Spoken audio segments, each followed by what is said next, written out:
My name is Marcus Lang. I'm 42 years old. I've spent the last 17 years working as a paramedic in Austin, Texas. And until a few months ago, I thought I had a pretty solid grip on what chaos looked like. Broken bones, burning cars, cardiac arrests at 3 a.m. I've seen people at their worst, but nothing prepared me for what she did. It started like any other Thursday. I clocked in at the station, grabbed my gear, and headed to briefing. Everything felt normal. That is, until my supervisor pulled me aside with a strange look in his eyes. He shut the office door and just slid his phone across the desk. "You might want to see this, Marcus." I picked up the phone, and my stomach dropped. It was a Facebook post. My face, plastered across the screen. My full name, my job title, and a massive block of text. A woman, my own girlfriend, Jenna, had accused me of being emotionally abusive, manipulative, controlling. Said I'd ruined her mentally. Claimed she feared for her safety, and that I'd stolen years of her life. The comments were piling up. Strangers calling me a monster. People demanding I be fired, arrested, held accountable. Some of them were tagging my workplace. My sister. Even my mother. I couldn't breathe. I just stood there, staring at the screen, feeling like I'd been punched in the throat. I whispered, "This isn't real. She knows none of this is real." But it didn't matter. The post had already been shared over 6,000 times. The algorithm had done its job. The court of public opinion had already reached a verdict, and I was guilty without trial. I left the station in a daze. Didn't even clock out. Just drove. Nowhere in particular. Just away. Every notification on my phone was an explosion. Jenna's post was spreading faster than any emergency I'd ever responded to. The worst part? I had no idea why. No warning. No argument. No breakup. We were literally watching Netflix on the couch just 2 nights before. She was curled up beside me like everything was fine. But clearly, it wasn't. That night, as I sat in my truck in an empty parking lot, I kept thinking the same thing over and over. How do you defend yourself against something like this when the lie spreads faster than the truth ever could? I wanted to scream. To post 100 replies. To call her, demand an explanation. But I didn't. I just sat there, staring at the screen. And that's when it hit me. If she was going to play this game online, I'd show the world the real rules. And I had the receipts to prove every word she said was a lie.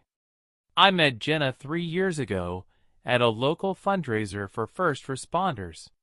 She was a social media manager for a nonprofit, sharp, confident, with a smile that could light up a stadium.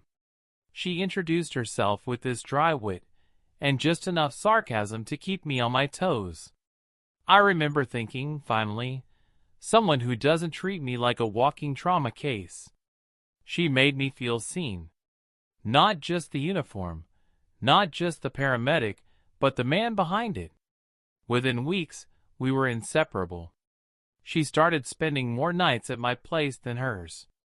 I'd come off a 12-hour shift, and she'd have dinner waiting, a movie queued, and this gentle, grounding presence that made the chaos of my job feel distant.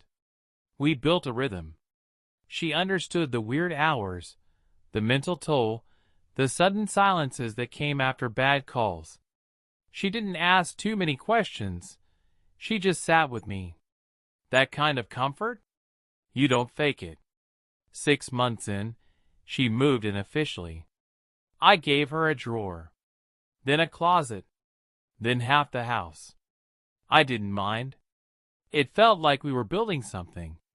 She told me she'd had a rough childhood, absent father, emotionally cold mother, bounced around in her early 20s, dated some toxic, guys who made her feel worthless. I listened. I showed up. I wanted to be different. And for a while, I thought I was. We took weekend trips, went hiking, met each other's families.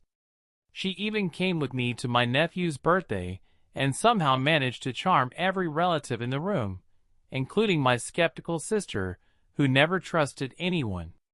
Jenna used to say, "You're the first man I've ever felt safe with." And I believed her. She'd leave me little notes on my dashboard before work, send me selfies during lunch, text things like, "Come home soon. I miss your dumb face." It was simple. It was steady. And honestly, after years of chaos and long nights and broken bones, that kind of peace felt like a gift I didn't deserve. Looking back now, there were signs. Little moments. Like the way she'd get distant after scrolling through Instagram, usually after seeing friends on expensive vacations or wedding announcements. Or how her mood would shift suddenly after phone calls with her sister. I'd ask what was wrong, and she'd just snap, "You wouldn't get it." Once, I noticed she'd unfollowed 3 of my female coworkers. When I asked why, she just smiled and said, "I don't like how they look at you." I brushed it off. Told myself it was just insecurity. I figured, maybe if I kept proving I was loyal, she'd relax. So I stopped mentioning female coworkers entirely. I let her scroll through my phone whenever she wanted. I even changed my password to her birthday, not because I had to, but because I thought it would make her feel safer. But somehow, it never seemed enough. There was always this undertone, like I was being tested for crimes I hadn't committed. I didn't realize it then, but I was slowly being conditioned, trained to doubt myself, to walk on eggshells in my own house. But the love? It felt real. At least, it used to. She would still curl up beside me during thunderstorms, still reach for my hand during scary movies, still tell me I was the best thing that ever happened to her. And maybe that's what made the betrayal so cruel. Because when someone pretends to love you, the signs are obvious. You can feel the distance, sense the fakeness. But when someone truly loves you, or at least makes you believe they do, they gain access to your most vulnerable places. And if they ever decide to hurt you, they know exactly where to strike. So no, I didn't see it coming. I didn't see the setup, the screenshots, the fake narrative she was building behind the scenes. All I saw was the woman I loved, smiling at me across the dinner table. And I thought we were okay. It didn't all fall apart at once. That's the thing about these kinds of betrayals. They don't arrive like explosions. They creep in like fog. At first, it was little things. The phone was suddenly always on silent. She used to leave it charging on the kitchen counter. Now it never left her side. Bathroom breaks included. I'd come home and she'd slam her laptop shut, fast, like I wasn't supposed to see what was on it. When I asked if everything was okay, she'd smile and say, "Just work stuff. You wouldn't care." She was right. I didn't care about her clients or Instagram algorithms. But I cared that the woman I loved was pulling away, piece by piece. Conversations got shorter. Her tone got sharper.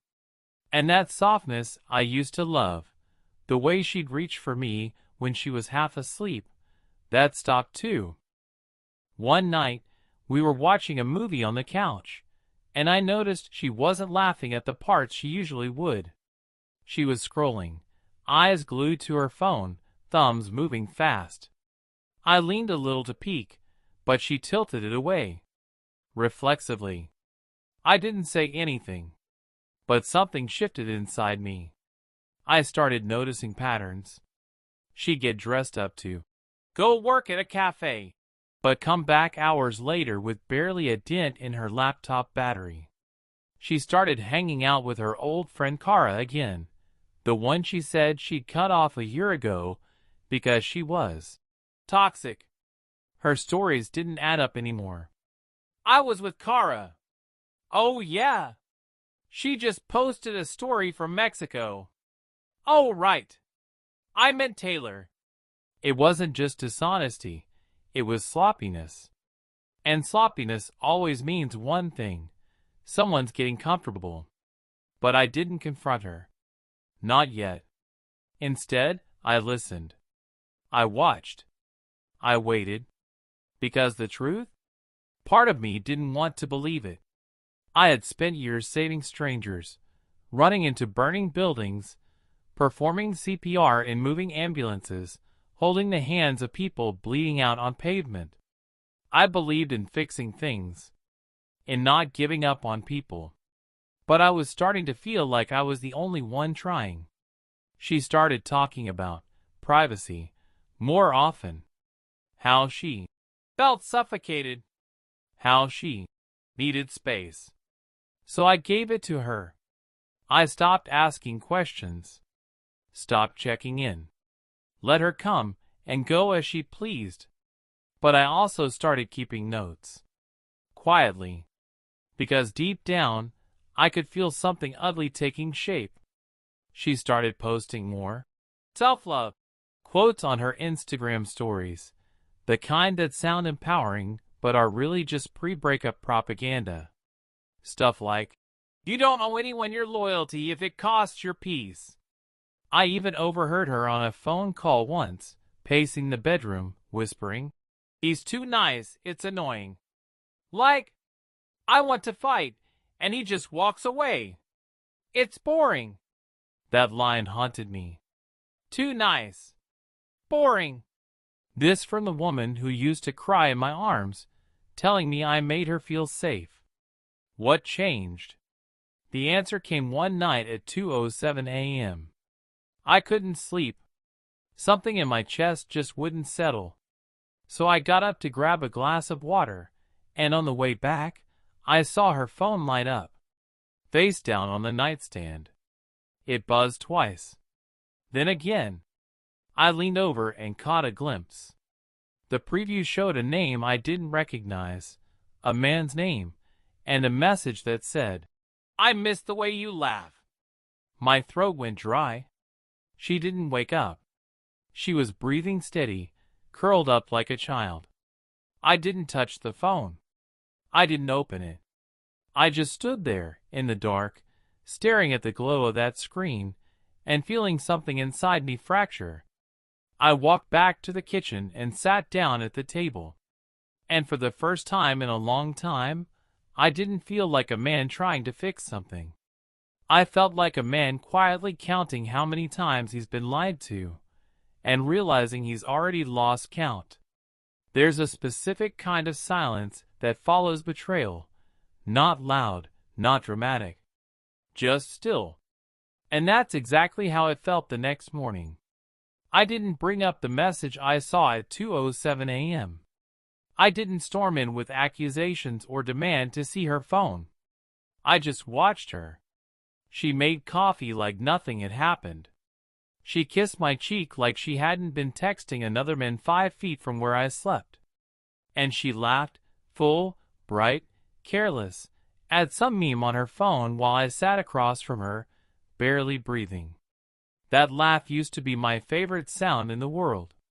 That morning, it made my skin crawl. I left for work and sat in the ambulance before my shift started, just staring out the window. I couldn't even focus on the calls that day. I went through the motions, CPR, vitals, stabilize, transport, but my mind was stuck in a loop. "I miss the way you laugh. He's too nice. It's boring. You don't owe anyone your loyalty." That night, I didn't go straight home. I parked 2 blocks away. I needed to know. Not guess. Not wonder. I needed proof. I waited outside in the dark for over an hour. And at 8:42 p.m., a black car pulled up to my driveway. She walked out to meet him, hoodie jeans, hair tied back. The casual outfit of someone who's used to sneaking around. He didn't even get out. She climbed into the passenger seat like it was routine. Like she'd done it a dozen times before. I didn't follow. I didn't chase. I took out my phone and started documenting. Plate number. Timestamp. Photo of her getting into the car. No confrontation. Just evidence. Cold. Clean. When she came home around midnight, I was already in bed, pretending to sleep. She slipped in beside me, smelling faintly of cologne that wasn't mine. And even then, she still whispered, "Good night, babe." That was the moment I knew. It wasn't a single lie. It wasn't a single man. It was a story she'd been crafting for months, a narrative in which I was the villain, and she was the brave survivor.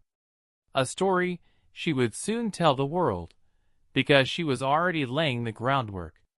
The emotional distance, the staged arguments, the cropped screenshots. I didn't sleep that night.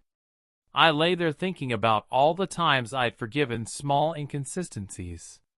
All the moments I told myself, "She's just going through something." I realized I hadn't been living with a partner. I'd been living with a writer, and I was just a character in her script. A script she was about to publish publicly. But here's the thing about being a paramedic. You learn to stay calm in the worst moments. You don't scream. You don't panic. You assess the scene, control the bleeding, and move with quiet precision. So that's what I did. I didn't cry. I didn't yell. I started planning. From the outside, nothing changed. We still had dinner together. Still made small talk. Still smiled when friends dropped by. But inside me, something had gone completely still, like a firefighter walking into a burning house with a plan and ice in his veins. Every time she lied, I logged it. Every time she smiled after checking her phone, I took mental notes. Every time she said, "I'll be working late," I screenshot the time, her location, and the silence that followed. I started with my phone. I backed up every text we'd ever exchanged, all the sweet messages, her "I love you" paragraphs, her flirty photos, her thank you notes after the dates I paid for, the emotional voice notes. Everything. Then I opened a secure cloud folder. Started organizing it by date. Screenshots. Audio recordings. Notes. Images. Phone logs. Then came her social media. I used a screen recording app to capture her full Instagram stories history. Every inspirational post about toxic relationships. Every passive-aggressive quote. The timelines. The timestamps. The clues. I knew she was going to build a case against me. I could feel it. But I wasn't just going to defend myself. I was going to dismantle hers. I reached out to a lawyer I trusted, a quiet, sharp guy named Patel who once helped a fellow EMT with a custody case. I didn't give too many details. Just said, "I think someone's about to launch a very public lie about me, and I need to be ready before it hits."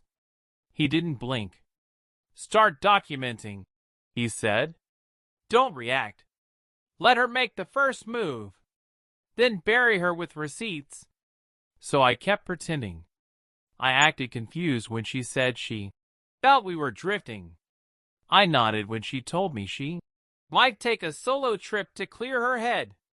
I even agreed when she said she needed a break from emotional pressure. I let her think she was winning. Meanwhile, I contacted a digital forensics expert. Quiet guy. Ex-police. He helped me recover deleted texts and metadata from my old backups. He flagged conversations she'd hidden, edited, or erased completely, including some texts where she was mocking me to someone named Eric. That was the name from the 2:07 a.m. message. And Eric wasn't just some random guy. He was married, with a daughter. So now I had names, dates, screenshots, recordings, deleted data, and a full digital paper trail showing exactly how the story had really unfolded. But the final piece was hers. Because a few weeks before she publicly accused me, she accidentally left her iPad on the kitchen counter while taking a shower. The screen was unlocked and synced with her phone. I didn't snoop. I recorded everything. I screen recorded messages she'd sent to Eric. I think I'll post it next week. Once the story's out, no one will take his side. Another one. He's so boring, lol. I want to blow it up just for the drama. And this one. He'll probably cry. Or try to be all noble. Whatever. I'll spin it. That was the moment I realized she wasn't broken. She wasn't confused. She wasn't a victim. She was strategic. She had planned the story. The post. The captions. The lies. She was about to manufacture a narrative that would make her the center of sympathy and me the target of rage. So I made a new folder. Labeled it Emergency Firebreak. And in it I placed every screen recording, every conversation between her and Eric, a full timeline showing our real relationship side by side with her lies, a video statement just in case I ever needed to speak the truth in my own voice. And then I waited. I waited like a soldier behind enemy lines, silent, ready, knowing the first shot was coming. And it did. With a single post. A caption that began, "This is the hardest thing I've ever had to share." She posted it on a Saturday morning, 10:11 a.m. sharp. A long caption paired with a black and white photo of herself crying. "This is the hardest thing I've ever had to share. My silence has been a form of survival. I need to speak my truth about the emotional abuse I endured in my relationship with Marcus Lang." She tagged me, tagged my workplace, tagged mental health pages. The post was perfectly structured, hashtags, emotional buzzwords, a list of behaviors designed to look serious but vague enough to avoid legal consequences. She even added a trigger warning at the top. It looked authentic. It looked rehearsed. And it worked. Within an hour, she had over 2,000 comments. Messages of support. "You're so brave. Sending you love. I always knew something was off about him. Men like him always hide behind their uniforms." Friends I hadn't heard from in months suddenly unfollowed me. My boss called me into his office with HR on the line. Jenna had activated the full force of online outrage, and they were coming for my job, my name, my reputation. But what she didn't know is that I'd already seen this coming. I took a deep breath and sent one email to HR. Subject line: Official response, timestamped evidence. Inside, I included a structured PDF, calm, professional, with no emotion in the language. Screenshots of her messages with Eric. Dates, locations, phone logs. Her plan to blow it up for the drama. And a screen recording of her entire iPad message thread, including her bragging about how everyone will take my side because I'm the girl. But I didn't stop there. With the advice of my lawyer, I posted a short, 90-second video on my personal Facebook account. No rant. No name-calling. Just truth. I sat in front of the camera, held up my phone, and calmly said, "My name is Marcus Lang. Many of you have seen a recent post made about me. Before you decide who I am, I'd like to share the full context, including proof that was left out. I won't ask for your support. only that you read every word and come to your own conclusion. Then I attached a Dropbox link, one that included every receipt I had. Nothing edited, nothing dramatic, just the facts. I expected maybe a few people would click. Maybe a handful would believe me. I underestimated just how fast truth travels when it's backed with hard evidence. Within 6 hours, my post had over 10,000 shares. People were stunned. They weren't just shocked by her lies, they were angry. Angry that someone could fake victimhood. Angry that real survivors were being overshadowed by performance. Comments flipped. The same people who had flooded her page with support now started asking questions. Why did you lie about the dates? Who's Eric? You said you were scared, but you were planning the post while still living with him? By Sunday afternoon, she had turned off comments. By Monday, she had deleted the post entirely. By Tuesday, she deactivated her entire account. But the damage was done to her. My HR department closed the case. Her employer, the nonprofit she managed social for, dropped her for ethical conflicts. And Eric? His wife found the screenshots too. I didn't send them. I didn't have to. The internet did the rest. The best part? I never raised my voice. Never threatened her. Never spoke with bitterness. I just let her words, the ones she thought she deleted, speak for themselves. In the end, it wasn't my anger that destroyed her narrative. It was her own fingerprints, left all over the truth. It's been a little over a year since she made that post. 12 months. 365 days since she tried to burn my life down with a lie. You'd think I'd still be angry. Still looking over my shoulder. Still waiting for the next wave of chaos. But the truth? I'm not. Because she didn't destroy me. She revealed me. Revealed how patient I could be. How calm I could remain under fire. How resilient the truth is when you let it speak for itself. After everything, I took a leave from work. I needed space. Not just from the job, but from the noise. I drove out to a cabin 2 hours outside the city, turned off my phone, and sat with the silence I'd been avoiding for years. That's where I started journaling again.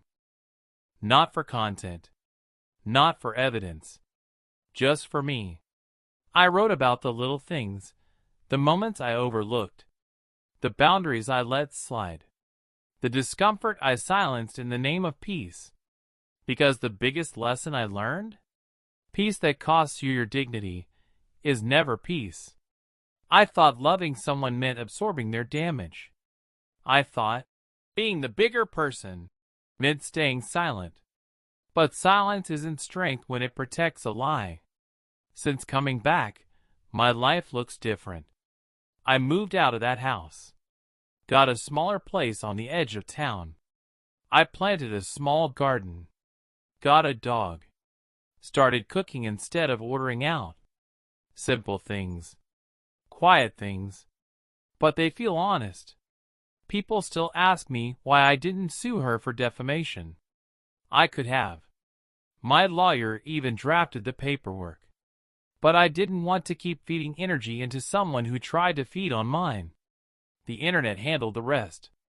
She lost credibility. She lost her fake support. And she'll carry that digital scar with her forever, because once people see the receipts, they don't forget. As for me, I rebuilt. Not just my reputation. Not just my career. But myself. I learned how to trust again, not others, but my own gut. My own instincts. The part of me that knew something was wrong long before the truth came out. Now, I talk to people. Quietly. Privately. Men and women who've gone through similar things. People who were manipulated, framed, used, discarded. And I tell them the same thing I tell myself every morning. Your story isn't over just because someone tried to rewrite it. She tried to take everything, my peace, my name, my dignity. But she forgot something. She forgot what I've seen, what I've survived, what I've carried. And most of all, she forgot that I kept the screenshots. She took her shot and missed because I didn't fight back to ruin her. I fought back to remind myself I was never who she said I was. She took everything except my soul. And from that, I rebuilt my life, not for her, not for revenge, but for me.